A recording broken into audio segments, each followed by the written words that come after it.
Here is the absolute truth, well, sort of history and humanity.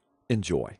Many years ago, humans originally existed as members of small bands of nomadic hunters and gatherers.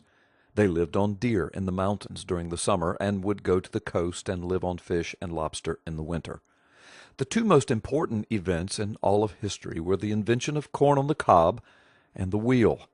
The wheel was invented to help man till the ground and transport the corn on the cob. These were the foundations of modern civilization, and together they were the catalyst for the splitting of humanity into two distinct subgroups, liberals and conservatives. You see, once corn on the cob was invented, it required that vast amounts of cornfields be planted, and thus was the beginning of agriculture. While the early humans were sitting around waiting for the corn to grow, they just stayed close to the fields in anxious anticipation.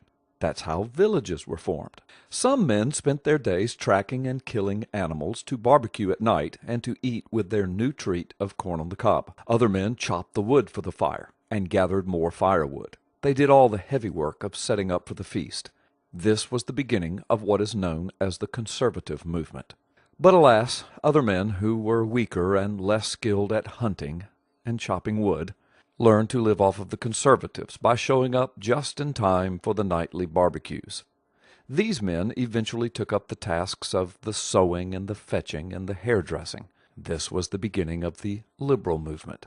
Over millions of years, some of these liberal men eventually evolved into women. The rest became known as the modern-day girly men. Some noteworthy liberal achievements include the domestication of cats, the invention of group therapy and group hugs, and the concepts of spreading the wealth and of democratic voting to decide how to divide the meat and the corn on the cob that conservatives paid for and provided for.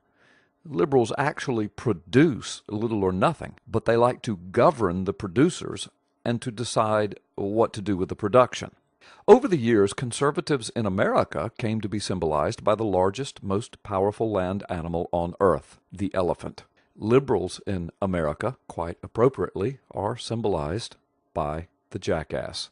Liberals in the rest of the world are typically symbolized by the hammer and sickle.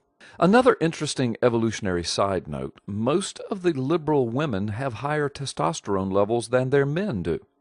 Most social workers, personal injury attorneys, mainstream journalists, dreamers in Hollywood, and group therapists are liberals.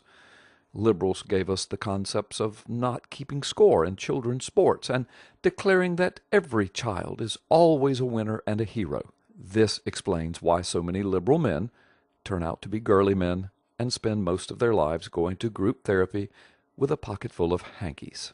Here ends today's lesson in world history.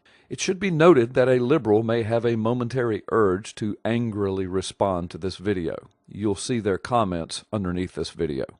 A conservative, on the other hand, will simply laugh at the satire and yet see the truth that is portrayed here, and they will share it immediately with other conservatives, and they will even pass it on to their liberal acquaintances just to brighten their day. See how thoughtful conservatives are?